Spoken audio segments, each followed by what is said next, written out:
Bem-vindos a esta nossa nova análise. Hoje a gente vai mergulhar fundo e decodificar aquele que é, sem dúvida, um dos maiores monumentos da literatura, Os Noivos, de Alessandro Manzoni. O nosso foco principal neste resumo ilustrado vai ser interpretar essa obra-prima, desvendando aquelas forças gigantes e também as minúsculas que moldaram o cenário caótico da Itália do século XVII. Vai ser uma jornada e tanto. Afinal, o que é capaz de impedir um simples casamento?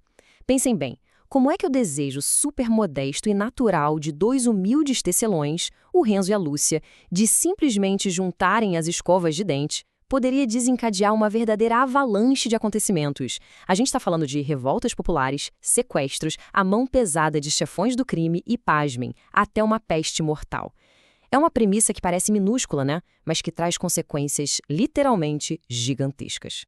Certo, vamos mergulhar nisso. Para a gente entender o tamanho real do problema, temos que olhar para o contexto histórico. O palco de tudo isso é o Ducado de Milão, lá no século XVII. A Itália ainda não era esse país unificado que a gente conhece hoje. Era mais como uma colcha de retalhos, cheia de territórios fragmentados. Milão, por exemplo, estava sob o domínio espanhol. E olha, era uma época dificílima, marcada por governantes autoritários, muita falta de comida, revoltas para todo lado e doenças. Um caos absoluto onde a lei quase sempre se curvava à vontade dos mais fortes. Seção 1. Casamento interrompido. O desejo microscópico encontra obstáculos macroscópicos. E é bem aqui que aquele desejo microscópico de um jovem casal, sem nenhuma grande ambição, bate de frente com a engrenagem da história. Renzo e Lúcia não querem saber de poder, não querem terras, eles só querem construir uma vidinha juntos. E aí o contraste brutal entre as duas figuras religiosas que cruzam o caminho deles é super revelador. Toda a confusão começa com uma aposta totalmente fútil de um nobre cruel, o Dom Rodrigo. Ele simplesmente decide impedir o casamento por puro capricho. Para isso, ele bota terror no padre local, o padre Abondio, que morre de medo, cede na mesma hora e cancela a cerimônia. Mas, do outro lado dessa submissão patética, a gente tem o Frei Cristóvão, um cara que largou a riqueza para servir a Deus e que, com uma coragem, uma fé absurdas, decide peitar o tirano para defender o jovem casal inocente. Totalmente sem opções, a solução que eles tentam beira o cômico: fazer um casamento surpresa. Qual era o plano? Chegar de supetão com duas testemunhas, declarar em voz alta que são marido e mulher, bem na cara do padre, e pronto, pelas leis da época, estava valendo. Mas a tentativa é um desastre hilário. O padre Abondio entra em pânico total, apaga a luz, joga um tapete na cabeça da noiva e sai correndo, berrando por socorro.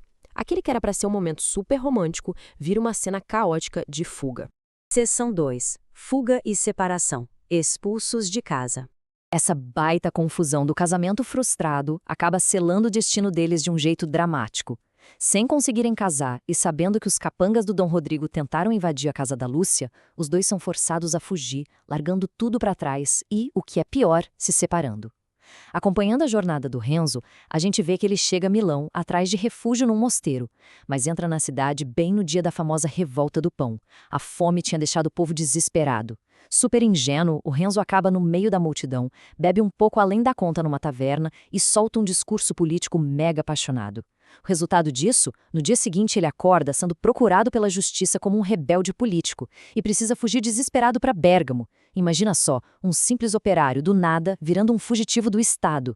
Enquanto isso, a situação da Lúcia carrega uma ironia super sombria. Ela vai buscar refúgio no que deveria ser o lugar mais seguro possível, um convento em Monza. Só que ela acaba caindo logo sob a proteção da famosa Monja de Monza. Para quem lembra, essa é uma figura profundamente corrompida, uma freira de família nobre, sem vocação nenhuma e toda envolvida em escândalos de poder, perversidade e até assassinato. Ou seja, o suposto porto seguro da Lúcia era, na verdade, uma terrível armadilha. Seção 3. O Inominado e a Conversão. A hora mais sombria. Frustrado com a fuga do casal, o Dom Rodrigo decide jogar ainda mais sujo e pede ajuda a um senhor da guerra conhecido apenas como o Inominado. E isso ilustra brilhantemente o choque central desta obra, que atinge o ápice no sequestro da Lúcia. De um lado, a gente tem a Lúcia, que é a própria personificação da pureza e de uma inocência que não se abala. Do outro, o Inominado, o arquétipo da perversidade absoluta, um cara com as mãos sujas por décadas de crimes. Colocar essas duas forças totalmente opostas dentro de um castelo isolado vai gerar uma das transformações psicológicas e espirituais mais profundas da literatura. trancada lá, aterrorizada e sem ver uma luz no fim do túnel, a Lúcia toma uma decisão super drástica no meio da noite. Ela faz um voto sagrado à Virgem Maria. Se ela conseguir sobreviver a esse pesadelo, ela abre mão do amor da sua vida e promete manter a virgindade para sempre. A grande e trágica ironia aqui é que o obstáculo final para o casamento agora não é mais o Dom Rodrigo, é a própria Lúcia. Ela acabou criando o maior de todos os bloqueios através do seu próprio desespero. Mas olha como as coisas viram. O poder dessa inocência tão pura acaba quebrando a consciência dura feito pedra do enominado. Ele, que no fundo já vinha sentindo um vazio existencial enorme e um medo terrível da morte, sofre uma crise interna devastadora ao ver a fé inabalável e o pavor daquela jovem tão simples. É tão forte que ele sai desesperado atrás do cardeal Borromeu, confessa todos os seus pecados, chora e muda totalmente de lado. Pensem nisso. O homem mais temido da Itália, de uma hora para outra, vira um protetor e liberta Lúcia. É a interpretação perfeita de como a luz é capaz de expulsar as trevas mais densas. Seção 4. A peste e o caos. O grande nivelador. Vamos avançar e ver como isso se constrói para um clímax que, honestamente, foge de qualquer controle humano. Com essa conversão do Inominado, a gente até acha que a poeira vai baixar, não é? Que nada. Exércitos imperiais invadem o território saqueando tudo que vem pela frente e trazem de brinde a peste bubônica. Os números documentados da época mostram a escalada absurda da praga em Milão no ano de 1630.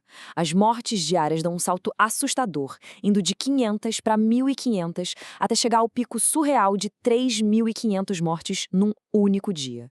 É uma tragédia de uma escala tão colossal que faz qualquer trama anterior. A aposta do Dom Rodrigo, o medo do padre, a confusão política, tudo isso parece minúsculo e quase sem importância perto da nossa fragilidade humana. Com a explosão da peste, entra em cena o Lazareto. E na nossa interpretação da obra, ele não é só um gigantesco hospital de quarentena. O Lazareto funciona como o grande tribunal final aqui na Terra. É um espaço lotado com dezenas de milhares de doentes, onde heróis tiranos, clérigos covardes e monges super corajosos são todos jogados juntos. Ali dentro, ricos e pobres, opressores e oprimidos estão deitados lado a lado nas mesmas esteiras de palha. Todo mundo enfrentando exatamente o mesmo julgamento final, totalmente despidos de qualquer status social. E aqui que a gente entra bem fundo na interpretação central de tudo isso. A praga age como se fosse um botão de reinicialização divina. Sim, é uma tempestade em escala macro, aterrorizante, mas é justamente ela que varre toda aquela ordem social antiga e corrupta que separava o casal. Os nobres tiranos adoecem, os políticos perdem aquele poder absoluto de antes, aquela estrutura engessada que impedia dois simples operários de se casarem começa a desmoronar diante dessa força incontrolável da natureza. Seção 5. Perdão e providência. A verdadeira transformação. E prestem atenção, é exatamente nesse cenário de destruição total que a verdadeira transformação acontece. Enquanto o corpo físico da sociedade está ali adoecendo e o velho mundo está desabando, uma cura moral super profunda começa a nascer. O ponto central de tudo isso é o apelo do Frei Cristóvão. Ele também está lá no lazareto, cuidando dos doentes, já à beira da própria morte. Quando Renzo, ainda com o coração cheio de mágoa, vê toda aquela desgraça, o Frei diz as palavras que coam para sempre. Ele diz: digam aos seus filhos que perdoem sempre. Perdoem tudo, tudo, tudo. Ou seja, o verdadeiro triunfo literário e espiritual dessa história não vem de se vingar dos tiranos, mas sim desse ato radical e transformador que é o perdão absoluto. Aí o Frei leva o Renzo até uma cama na enfermaria e adivinha quem tá lá? O Dom Rodrigo. O homem que arruinou a vida do casal, separou famílias e causou todo esse pesadelo. Mas aquele Rodrigo de antes não existe mais. Agora ele é só um moribundo, destruído pela peste, totalmente inconsciente e impotente. E no momento de arrepiar, o Renzo decide abrir mão daquele ódio todo. Ele olha para o cara que ele mais temeu e odiou na vida e escolhe perdoar. Aquela corrente pesada de ódio finalmente se quebra. Seção 6. A lição de os noivos, confiando na tempestade. Então, o ponto crucial para levarmos daqui é este. A purificação que vem da dor nos traz para a conclusão deste arco narrativo. O Renzo acaba reencontrando a Lúcia, viva e recuperada. O Frei Cristóvão, então, desobriga a Lúcia daquele voto de virgindade, explicando que foi feito no momento de terror puro. A tempestade lavou a terra e o casamento finalmente tem passe livre para acontecer. Refletindo sobre todas essas tragédias, a conclusão que fica é lindíssima. A confiança na providência transforma até mesmo as piores dores inevitáveis em algo útil para uma vida melhor. É Deus agindo na prática. Aquelas batalhas minúsculas e aquelas tragédias colossais nunca foram eventos aleatórios. Eram fios sendo tecidos num projeto muito maior de amadurecimento e fortalecimento. O que nos deixa com uma reflexão final muito forte baseada nessa interpretação maravilhosa da obra. Quando as coisas começam a desabar ao redor, quando a gente bate de frente com aquelas pequenas pragas ou com os tiranos do nosso dia a dia, será que a gente tem a resiliência e a fé necessárias para perdoar? Será que conseguimos confiar que, no fim das contas, até a pior das tempestades pode estar apenas limpando o nosso caminho? Fica aí essa profunda provocação para pensarmos juntos. Um grande abraço e até a nossa próxima análise.